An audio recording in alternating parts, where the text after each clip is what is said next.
আজকে তৈরি করে দেখাবো সিদ্ধ চাউলের গুঁড়া দিয়ে মজাদার তেলে ভাজা পিঠার রেসিপি। হ্যালো এভরিওয়ান, আসসালামু আলাইকুম। Welcome to my channel Diya's kitchen. আজকে আমি আপনাদের সঙ্গে শেয়ার করব তেলের পিঠা বা পোয়া পিঠা। আজকের ভিডিওটি যদি আপনাদের কাছে ভালো লেগে থাকে অবশ্যই আমার চ্যানেলটিকে সাবস্ক্রাইব করে পাশে থাকা নোটিফিকেশনটিকে অন করে দেবেন। তেলে ভাজার জন্য আমি প্রথমে এখানে সিদ্ধ চাউলের যে গুঁড়াটা সেটা 4 কাপ পরিমাণে নিয়ে নিয়েছি। এরপরে এর মধ্যে আমি দিয়ে দিচ্ছি স্বাদ মতো লবণ, দিয়ে দিচ্ছি হাফ চা চামচ পরিমাণে বেকিং পাউডার আর আধা কাপ পরিমাণে দিয়ে দিয়েছি আটা। আপনারা এখানে ইচ্ছা করলে ময়দাটাও ব্যবহার করতে পারেন। দিয়ে আমি একটু মিক্স করে নিয়েছি। এর মধ্যে আমি এবার দিয়ে দিয়েছি 1.5 কাপ পরিমাণে চিনি। এবার সব কিছুকে দিয়ে ভালোভাবে মিক্স করে নিয়ে এর মধ্যে আমি দিয়ে দেব কুসুম গরম পানি। পানিটা এমন গরম হবে যাতে হাত দিয়ে সহ্য করা যাবে না, আবার সহ্য করার মতো এরকম। পানিটাকে আস্তে আস্তে দিতে থাকবো আর এটাকে মাখতে থাকবো।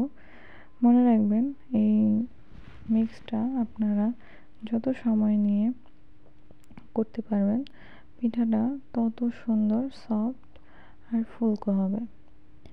এভাবে করে আটাটাকে ভালোভাবে ফেটে সময় নিয়ে একটা আঠালো ডো তৈরি করে নিতে হবে, যাতে আটার যে সুজি ভাবটা আছে সেটা আর না থাকে। এরপরে আমি এটাকে ফেটতে ফেটতে এরকম একটা কনসিস্টেন্সিতে নিয়ে আসছি। এটাকে এবার 20 মিনিট রেস্টে রেখে দেব। তারপরে এর মধ্যে দিয়ে দিয়েছি আরও একটু পানি, যেহেতু রেস্টে রাখার জন্য এটা একটু ঘন হয়ে গিয়েছিল। এবারে দেখাচ্ছি যে পিঠার ব্যাটারের কনসিস্টেন্সিটা কেমন হবে। আপনারা এটা স্ক্রিনে দেখেই বুঝে নিতে হবে। এবার এটা পারফেক্ট রেডি। এটাকে আমরা এবার তেলে ভেজে নেব। তার জন্য দিয়ে দিয়েছি একটা লোহার কড়াই দিয়ে এর মধ্যে দিয়ে দিয়েছি পর্যাপ্ত পরিমাণে তেল। এবার তেলটাকে ভালোভাবে গরম করে নিয়ে এর মধ্যে পিঠার জন্য যে ব্যাটারটা দিয়ে রেখেছিলাম আমি এখান থেকে সামান্য পরিমাণে দিয়ে দিলাম। দিয়ে দেখুন, বাস, এটাকে আর কিছু করতে হবে না, এটা নিজে নিজেই আপনি ফুলে যাবে।